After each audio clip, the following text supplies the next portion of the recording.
Ndoto hatari zinazoonyesha ushirikina umeingia ndani ya nyumba yako. Kuna ndoto ambazo ukiziota mara kwa mara zinaashiria wazi kuwa kuna shambulio la uchawi katika nyumba yako. Usizipuuze.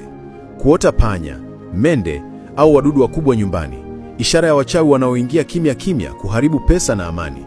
Kuota unafukuzwa au kukimbizwa ndani ya nyumba, inaonyesha nguvu za giza zimepata mlango ndani ya mazingira yako.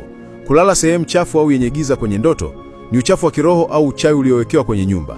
Kuota nyoka chumbani au milangoni, ishara ya roho za giza zinazokuja kupima nyota na ulinzi wako.